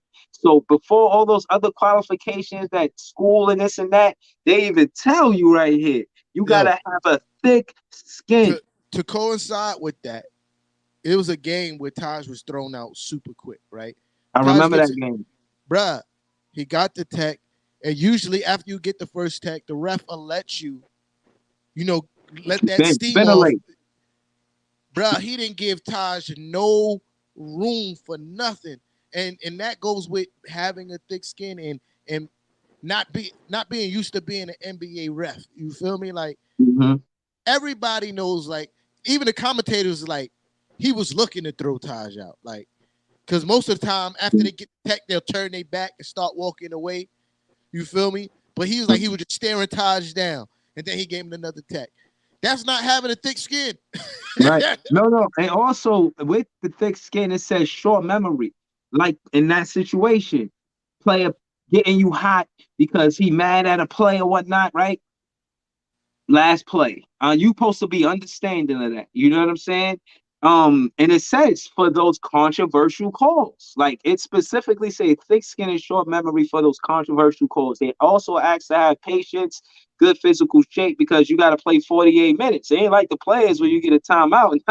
You got 48 minutes back and forth. You know what I'm saying? Facts. They, good vision, quick decision making skills and good observation skills. So I think the patience speaks to letting the play develop. You might see a little friskiness. You don't got to call it right away because it's a physical game and they get intense. And they men, so they, you know what I mean. You don't want to call ticky tack fouls. I think that's what that speaks to. Good vision to make the call. I like the three referees. I like that. Because you got I think what a baseline referee and two sideline referees, right? To my knowledge. That's what it is. Uh, Well, but so, yeah, they say you gotta go to school for it for real. You gotta have a basic education. Uh, but nothing crazy. You could have a high school diploma. You could go to college as well. You gotta learn the game. You know what I mean? Physical training again, mental oh, training. that's what I was looking for. My fault. My fault. But What's you up? said something earlier about being in shape and running up and down, and that's why I used to be so amazed with his name is so pause worthy, Dick Bavetta. Okay. Remember that real old referee, Yeah. the old white guy, Yeah. bruh. He's 82 right now. And Okay. I think he just retired like 2 seasons ago, right before COVID or something like that, right? I believe so. I, He I, was I would like have to follow up on that. anyway, he was in his late 70s refereeing a whole entire NBA game. Hmm. That is amazing. Yeah. The NBA, they, in my opinion, they could be trailblazers when it comes down to it. They got 5 female referees too. I speak their names real quick out of respect. It's one Lauren Holt Camp, two Simon Jelks, 3, Ashley Moya Gleach. I think that's the one that Luca was flirting with. Ashley Moya Gleach. Yeah, The 4th, Natalie Sago, and the 5th, Jenna Schroeder. So the NBA has, I think, 75 referees, yeah. and 5 of them are females. That's what's up. And one more thing about my man Bavetta. He from Brooklyn, son. No, 6 females, not 5. Oh, he I from Brooklyn? yeah. He a Brooklynite. Okay. Uh, Went to All St. right. Francis College and all that. You know what I Okay. mean? Okay. Oh, since we're doing that, yo, I want to give a shout out to Mr. Whammy. His birthday is February 1st. I won't see you until next week. He's a dope fan. He's always at the Nets games. I'm hoping guys miss free throws, waving his arms. So, he's one of the best fans. Me even calling myself big fan Breezy, I always think of him because he's like one of the biggest fans that the Nets have. You know what I'm saying? So shout out to Mr. Whammy. Happy birthday. And I wish you many more. Word. Words. But yo, listen, it feels good to know that we got 2 all-stars. You know what I mean? You guys got 0, man. And you know what's funny about the Knicks is that even though your team is what it is, player for player, those are high draft picks. Rose was a high draft pick. Quickly was a high draft pick. Randall was a high draft pick. You know what I'm saying? Like, your team is loaded with high draft picks, bro. You know what I mean? When you look at them on paper, you would think they would play better. You know what I Well, mean? well, Rose hasn't played in a long time, so there's that. You feel How me? many games he missed since his injury? I He's gotta been know. out. Yeah, he was estimated to be out about 8 weeks. Mm-hmm. So And he, Joe Harris got to get a second yeah, opinion. He was supposed to come back for the LA game on the yeah. 25th. So You and and everybody know that he's a integral part to our team. You feel me? And especially with the second unit, how important he is. If you look at the margin of losses in our most recent games, you add Derrick Rose's points per game average to that. Those are wins, all of them. You feel me? All of them, every last single one of them. But you know, that's a very important part. You feel me? Like, but yeah, so yeah, we do have a few people who were drafted high. You feel me?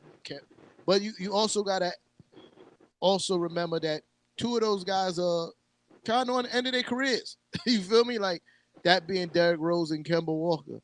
Uh, Julius Randle, he was a high draft pick. And RJ Barrett is starting to show that why he should have been picked number 3. You feel me? Like why he deserved it.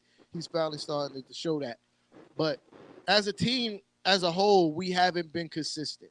You feel me? Because the games that the starting 5 play well, the bench has been playing poor. And when the games where the bench is playing well, the starting 5 play poor. I think we just something needed. Again, I'm gonna say it again. Something just need to be shook up. That's it. Got to shake up the lineups. That's it. yeah. Yo, listen. And again, speaking to our prior conversations, y'all could go watch the podcast prior.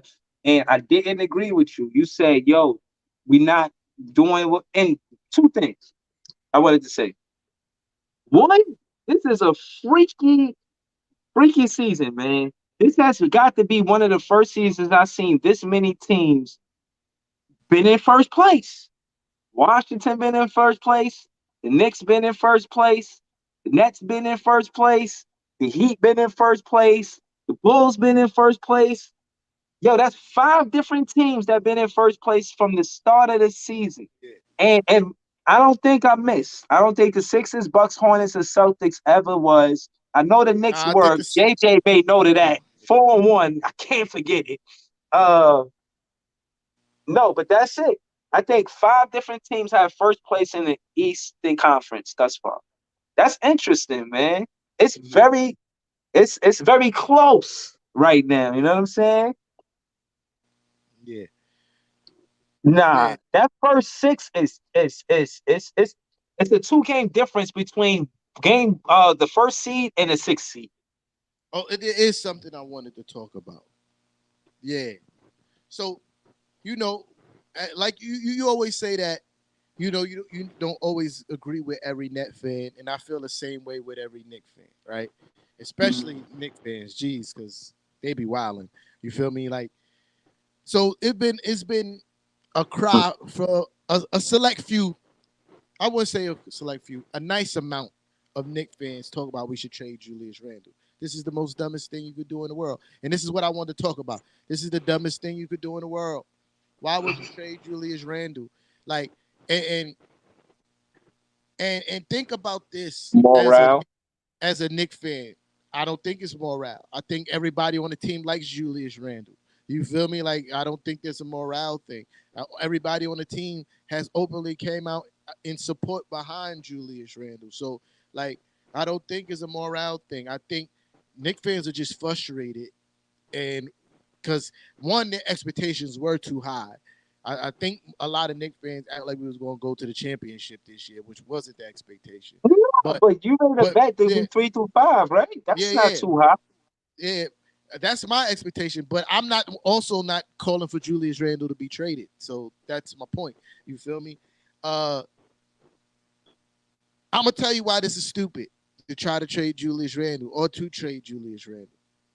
What other superstar would ever want to sign here? Just think about that.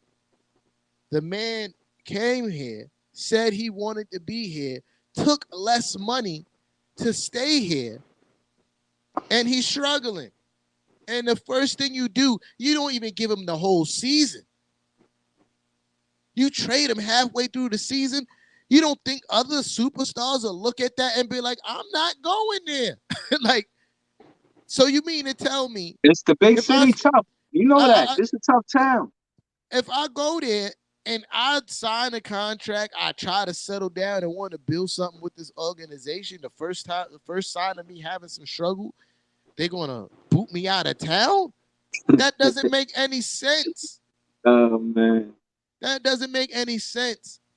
And especially, like, I granted, I'm not saying Julius Randle is perfect. He's had a lot of flaws this season, and I've been crucial of his flaw. I've been crucial of his flaws as well. But what doesn't make sense is trading him. But I am also not going to ignore what I see that he's doing well, which is letting RJ Barrett grow into his role as the future leader of this team.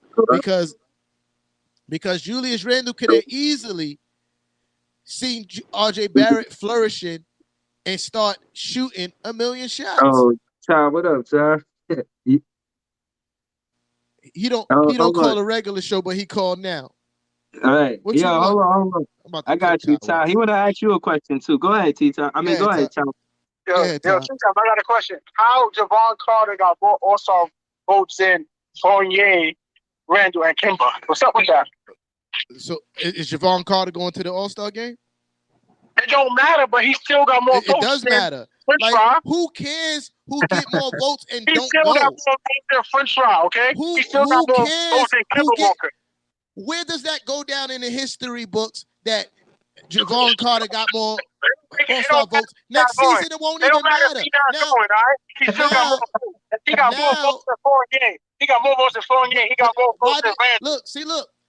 Why does that even matter? You're not even talking about how KD and Harden is going to the All-Star game and Randall's not. That makes more sense of an argument.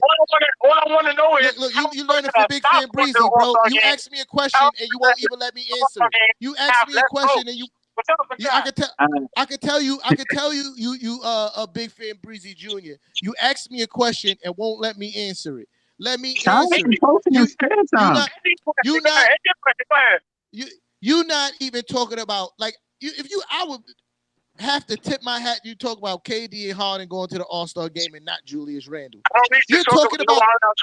You're still not letting me talk. You still not letting me talk. So now we're talking about something that nobody will even remember next season. Next season, only you. Nobody else will be talking about Javon Carter. Nobody else will be talking about Javon Carter got more All-Star votes French than fry Evan. Fournier. Yeah, Yeah, nobody so I is want gonna to know care a about this. person that's But what you should I, be I talking care. is about I how care. I'm you gonna talk dropped about from this every first game. place Every to year. fifth I'm gonna place. say it That every should have year. been a How question you should have been Carter got asking. more votes than French fry Fournier. And I told you it doesn't matter. It doesn't matter. Yo, thanks for calling up, Ty. You baked All right. them, man. No, he didn't. Don't. Why you capping? Why you capping? All he It's did not, was all he did is repeat himself. But what I'm saying is, it doesn't matter. It doesn't matter. Who cares about people who don't go to the All-Star game votes? Like, who cares about that? but with Evan, I think he spoke to the fact that Evan is expected to play better than a Javon Carter, way better than a Javon Carter. Like Exactly. that's what his point was. He's playing like crap. The people who would vote for Evan are Knicks fans, and Knicks fans are not feeling Evan right now. I know, but So what you like, said, we in fourth yeah, place. We in fourth place, but listen, that could happen. We could be in first place in the next 2 games. You know what I'm saying? And I think it's bro. going to stay like this for the rest of the season. I'm gonna be honest. I The don't think last it's thing I going to want to change. say about Ty West's question: Andrew Wiggins is in the All-Star game, and Cat is not. So what does it really matter that he got more votes? Cat should be in the All-Star game over Andrew Wiggins, and this is a Yeah, I fact. agree with that. So this is why I say it doesn't matter about Javon Carter getting more votes than Evan Turner, because Evan Turner, Evan Fournier, because Evan Fournier is still a better player than Javon Carter. I probably Even wish as I had bad as he's Evan been Turner, playing, he's still a better player than Javon Carter. So there's but he that. ain't expected to do what Evan's supposed to do for the Knicks ain't what Javon Carter supposed to do for the Nets. Like, they're not even close. I'm not saying it is, but what I'm saying is, one, Knicks fans are not going to vote for Evan to go to the All-Star game. That's not going to happen. You feel me? And two, it doesn't matter because Andrew Wiggins went over Cat, and that's my point.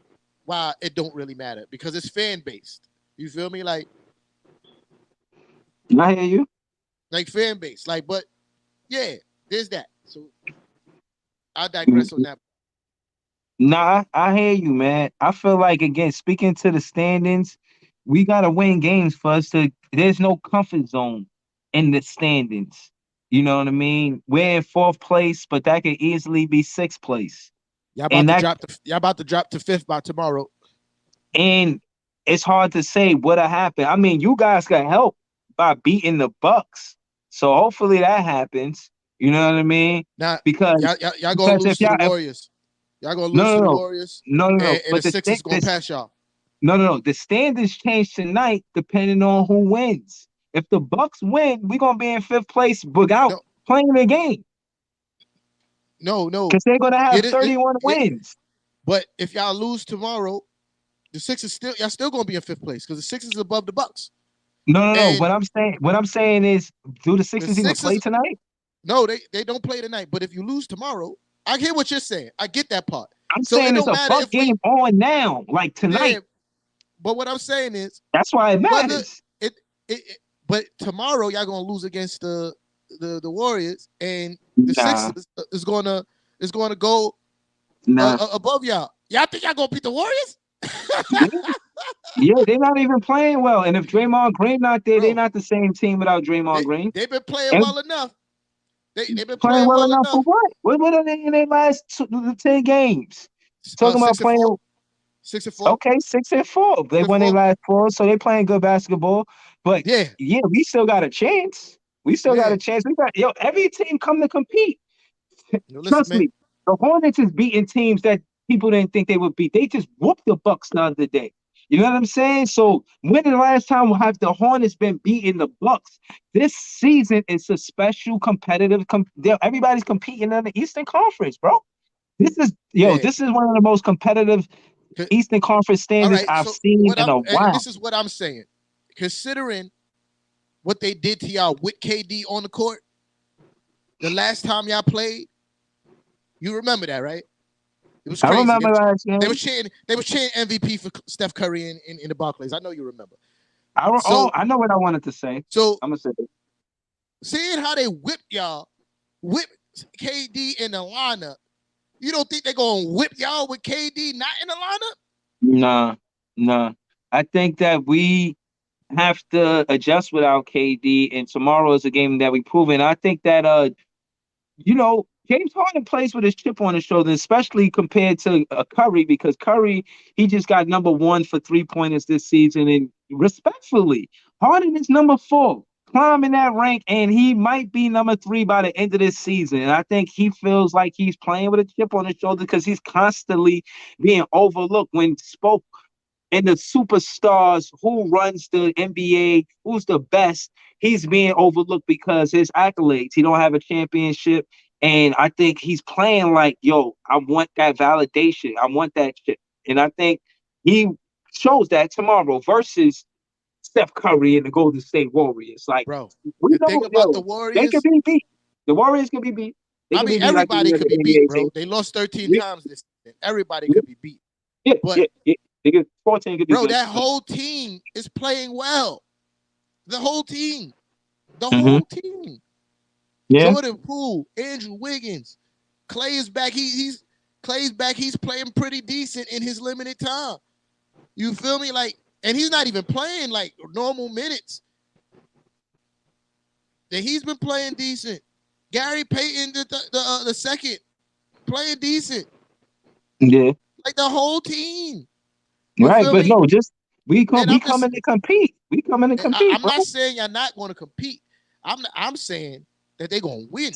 That's what I'm saying. They're going to I'm win. saying that Because I'm looking looking at what they did to y'all the first time with KD, y'all playing worse without KD. Now, y'all playing the same team that put a whipping on y'all and y'all on your own home court. Y'all going to their home court without your best player. I don't see y'all winning. Of course not. Y'all 23 and 26. Y'all don't see winning a lot at all. I feel like we got a healthy team going into Golden State. We got Nick Claxton back, Day'Ron Sharp back. We got everybody back but Millsap, Harris, and Kevin Durant. We got everybody's healthy besides KD and Harris. And Millsap really didn't get a lot of minutes for him to be effective as a Brooklyn Nets for the most part. So again, I feel like with a healthy roster, hell yeah, we go in there. We one of the best role teams in the league. We second behind Phoenix. We like 17-6. So we have a chance because we compete on the road better than we do at home. So yeah, we got a better chance at winning on the road, as a matter of fact. Yeah, nah, I'm not buying that BS. I think that's the truth. That's not my opinion. That's a fact. We play better on the road. I'm not buying that BS. That's not gonna help. That's not gonna help against the Warriors, bro. They ain't got Draymond Green. We got Day-Day. We got Day-Day, and they ain't got Draymond Green. Trust me, we good. Draymond is and you don't want to bet me, man. I don't want to take your money, man, because I bet you and Rocco. I took y'all. I could have took your money. I didn't want to take your money, but if you bet me this time, I'm not betting you about the Warriors. I'm not doing that. That's not my team. Like, why would I do that? Yeah. Why would I do that? And I will bet on that game. I'll probably bet on that game. I might FanDuel it and bet that game. You gonna lose your money? Yeah, you did. I ain't lose to no Knicks fan. I ain't lose no bet to no Knicks fan. That's for sure. Did you take Kev bet yet? What's Kev bet? It's a playoff bet. He's in violation of making bets versus a team where he got to make the playoffs to be in that conversation. Here we go. That sounds like an excuse to me. It's not like y'all in what place? That sounds like an excuse to me. Bro, that sounds like an excuse. Y'all in 11th place. How could y'all make a playoff bet? That has nothing to do with Kev's bet. Nothing to do with it. Everybody want to bet me that y'all make the playoffs? That has nothing to do with Kev's bet. I don't validate Kev's bet until it's not a post game. He not in the playoffs to talk about the playoffs. You said y'all was going to be 3 through 5, and y'all have no credibility to y'all bets. Y'all just make outlandish bets that y'all talking about everything except for Kev's bet. You talk about the Knicks being in the playoffs, and Kev's bet has nothing to do with the Knicks being in the playoffs. Like, exactly. So why make me a bet when I already did you how I did you? Because it's about your team. What are you talking about? Look, that is about your team, and you're so confident y'all going to win a championship. That's why you take Kev's bet. You heard what I said in the clip. 5 out of 10. Bro, listen. All I'm saying is I hear a lot of excuses of why you're not taking Kev's bet.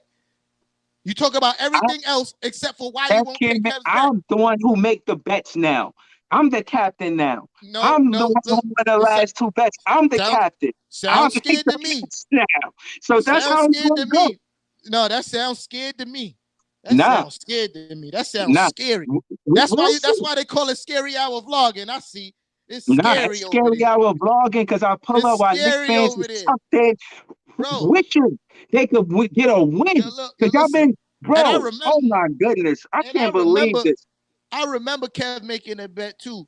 You was talking about how y'all gonna win a championship and how confident you are about y'all winning the championship. So Kev said, "So bet. Let's make a bet then. If y'all win a championship, he'll." To me. He's talking to somebody else. He's talking to Ty West. And then some way or another, he wanted to make me a bet. I told him, don't Now, make it didn't postseason go bets like with that me. because Winning, that y'all bet not was going to direct. the That postseason. bet was directly towards you being so confident you going to the championship. Directly towards you. I don't. And that was after I came off my winning streak of two bets with you and Rocco, and I was feeling good. Listen, And then again, he wants to make a bet, but y'all gotta play again. better for him to make that Yo, bet. Make me a that bet. has This is the nothing. Nets versus Knicks on February That 16th. Why do you want that's to make nothing. a bet that got nothing to do with the Knicks? It's It not a sound like direct it bet sound with very me to it the sounds very Knicks. scary. It sounds very scary. That's What I'm all I'm saying saying. is, no, what I'm It sounds saying is very scary. two things before we leave. What I said prior was, and I forgot, and now I remember, is when I was talking to you, not Kev, you was like, oh, don't worry about it. We'll get it together, this and that. And this was earlier in the season when y'all went on y'all first slump. And I'm saying, I never denied that. I said that it might not matter because it's going to be so competitive. And I think right now, I'm looking at what it is. Like you could say only 8 games out of first, but bro, those 8 games that's not easy to win those 8 games. Just win it and then be in first. Like it's not that simple. Like to just go on a win streak. The biggest win streak was early in the season when I think the Phoenix Suns and they went on some crazy win streak, like 20 something games or something, or 17 or something like that. So And that so was this it. is After that, it so got this is what tight. I would this is what I'm saying, right? The we when I was saying that I was worried, a little worried now because I just don't not comfortable with the way that you know the rotations are working right now and the Yeah. play as of the team. But what I was saying is like we sit like out of my bet that I made that with a Brooklyn Net fan that had nothing to do with the Brooklyn Nets, but I was confident in what I was saying, so I made the bet. But anyway, uh, we're 6 games out of that fifth seed, right? 6 games. Now we would literally have to turn it around right now. Not saying it was going to be an easy thing to do, like to get into that fifth seed, but is it possible? Absolutely. You feel me? Because again, we're going to play a lot of these teams again that we have to pass. You feel me? And those are the games we're going to have to win. We're So going to who play a took lot your of these teams. spot? Oh, this is the month. I remember you was like, the toughest month is February. Yeah. Yeah. It's about to get That's crazy. true. It's Ain't about to get nothing, crazy. nothing more true than that. Now we looked at so we'll just do from today to next Friday. We got the Warriors, we got the Suns, we got the Kings, and a back-to-back Tuesday to Wednesday from the Suns and the Kings. See, that's gonna be tough to win. You know what I'm saying? Because you traveling from Phoenix to Sacramento, it's just tough. But we play good. So okay, we got 1, 2, 3, 4 games before. Well, the fourth game is Friday and it's at 9 o'clock, so we won't know until after that show. But I'm gonna go. I'm gonna go ahead and say with Day'Ron Sharp back, we win that Jazz game in a squeaker. Kings game, that could be tricky because of that back to back. I think we really try to beat Phoenix. I see us being 3-4 realistically. I feel like we beat Golden State. I feel like we 3-4. I see 3 out of 4, maybe 4 out of 4. I'm always optimistic though, for real. I see y'all 1 out of 4. Okay. One We've out of been four. playing. Okay. Well, now let's go to the Knicks schedules for next week and see what's going on. Let's see what's going on with the Knicks for next Yeah, week. we got it's crazy for us. You know what I mean? I ain't going to lie to you. So today, so today we got the Bucks. You feel me? Oh my Monday we goodness. got the Kings. Wednesday the Grizzlies. Saturday the Lakers. Oh well, we doing only up until Friday, right? Yeah. Well, Saturday, whatever. Yeah, Saturday we got the Lakers. You feel me? I kind of like our chances against the Bucks tonight. I feel like we played them tough. It really Okay. depends on, to me it really depends on Coach Tommy T and the rotations this whole trip. You feel me? Mhm. If Coach Tommy T switches up the rotations, I feel confident that we could beat the Bucks. I think the last time we played the Bucks, we Mitch was hurt. Bobby Portis went off. Mhm. Mitch is healthy. I don't see Bobby Portis going off this game. And that was, to me, that was the big difference in the win, is the fact that Bobby Portis went off. Yeah, I think he had 18 in the first, something crazy. Yeah. The Kings, I'm confident that we could beat the Kings. Grizzlies, the way Ja Morant is playing right now, that's an eyebrow raiser, son. That boy is balling out of control. Who? Ja Morant. Oh yeah. Yo, Yeah, nah. I know that he was gonna do that. Last season he was mad he missed the All-Star game. yo, And he spoke to that this season, like early. the one thing I do know, they better not start Evan and Kemba in the backcourt against Ja Morant. It don't make sense. Like, it don't make sense. Like, it's almost act like, yo, please cook us. Right. Please cook us. We putting out two of our worst defenders to guard you, sir. Like, For real. so, and that's what I'm saying about, um, it's all about Coach Tommy T's rotation. Saturday we play the Lakers. The Lakers are a hit or miss team. Yeah. You feel me? Either they gonna show up or they not. You feel me? And I feel the same way about us. So But that's what's yo, that's a coin toss on my end. You feel me? Like, that's a coin yeah. toss. So if you ask me honestly what I think our record is gonna be, I'll say 2-2. That's 4 games. One, Okay. two, three, four. I think Oh, we come 500 out of this trip. that's a strong prediction right there. I Yeah, two respect and it. two. Yeah, but yo, it's 9 o'clock. I'm about to start getting ready so I could, you know what I mean? Yeah, nah, this was fun, man. Thank y'all for tuning in. And my closing thoughts, I want to say, watch out for our rookies. They're gonna be a big reason. I see y'all heard me coin them the next big three. So remember that I said that. And Oh next yeah, we're in I'm not gonna fourth, forget. right? We're in fourth place right now. I think next week we hold fourth place or go up or north. Fourth or north or fourth. So that's what I'm looking forward to. So yeah, that's how I conclude the show. Thank y'all for tuning in. Mama say, Mama Sama Maku Sai, y'all know what it is. Know what I'm saying? We appreciate y'all. We be back next week. And we're not in the studio today because of the snow. You know what I mean? So hopefully all of y'all be safe. It was supposed to be some winter weather, snow blizzard advisory. So please be safe. And I want to say rest in peace to Kobe and Gigi and the You other already. passengers on the helicopter. They came and the Lakers, they won that game. And yeah, love you, Kobe. Love, you know what I'm saying? You Oh, inspire players like they was talking about this too. You inspire players like Cam Thomas. He wears number 24 because of you. You know what I mean? So, you live on in yo, listen, man. basketball forever. RIP to the Black Mamba. I need you to pay a visit to your boy Julius Randle. He needs you right now, son. He needs you right now. You know what I But mean? Pay a heavily visit to your boy Julius Randle. You know what I mean? Whisper in his ear some Kobe was inspiration. telling him you gotta work for it. You gotta You earn feel it. me? Whisper Work some harder. inspiration. You feel me? Uh, but yeah, RP to the Black Mama and Baby Gigi. You already know the vibes. Yeah, yeah. My closing thoughts is Tim's got to shake up these damn rotations, man. It's just that simple. Do you Uh, see that? Let's do this. Do this. Well, yeah, do this. Let's do this together. Do you see y'all climbing the standings from 11 seed next week to whatever? all depends on the rotations. If we stick with the same things that we've been doing, we're probably going to drop. Atlanta just won tonight. You feel me? So technically, right now we're in 12th. You feel me? Because Atlanta just won. So again, it all depends if we change it up. Like yo, me and the guys. Shout out to all my guys. JJ Jackson, I see you in the building.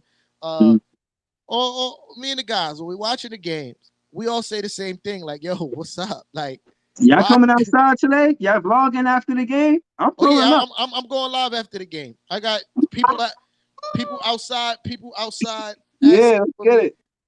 I did my last vlog. People are hitting me up talking about how much they appreciate my content and they want to be a part of the lives and stuff. So, I got to pull up. Know what I mean? I got to pull up. But yeah, and it just so happened that I'm already in the crib. Like, I'm already situated. Everything is set up. So it's like it's easy to just be like, all right, let me just go right back to where I was. But yeah, let's go Knicks. Hopefully we get this dub tonight. Hopefully Coach Tommy T, let's go Knicks. Have a short leash when it comes to Evan and Kemba and Alec. Let the younger guys play. And I feel like if we do that, we win games, bro. Like let Cam Reddish play, bro. Like he has all the skills and he has all the attributes that you want in a player. Like, I'm gonna say this last thing, then I'm out of here. We've been preaching that we love the switchability of Alec Burke and between them and Kemba and bruh, you have a bigger version of Alec Burke on the bench, which is Cam Reddish. Son is a legit 6'8" with a 7'1" wingspan. Mm-hmm. Like, bruh, what? Play this man. You talking about being able to guard 1 through 3, even 1 through 4 effectively? That's Cam Reddish. With an offensive bag, could get to the rim, finish with both hands, a decent mid-range jumper. He's an improved three-point shooter. So why are we going to sit here and watch Alec Burke score 0 points for 3 quarters? When you got a younger, taller, more I thought he was athletic Mr. version. Fourth Quarter. What happened? Bruh, he was for most of the season until this last stretch. You feel me? But my thing is, if the player's not, this is true.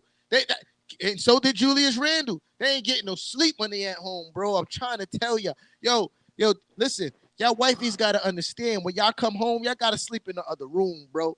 Y'all need y'all Z's, bro. You feel me? I'm gonna tell you right now. That shit don't mean nothing, bro. As when you got a newborn, the woman excludes the. They don't care about that. They want a break. They want their time to relax. They will need their R&R as well. Trust me, I speak to it because I know it from experience. Ain't none of that. Okay, nah, you gotta get on dad duty. Julius Randle could have just came from a back-to-back. That duty when you get home. Trust me, man, it's like that. The circumstances are a little bit different, man. They bringing home a lot of bacon. You feel me? And the way they bring home a lot of it's different. So they can't make excuses. Randall can't make no excuses for how bad he's playing. I'm not making excuses. It was a joke, but I'm just saying theoretically, right?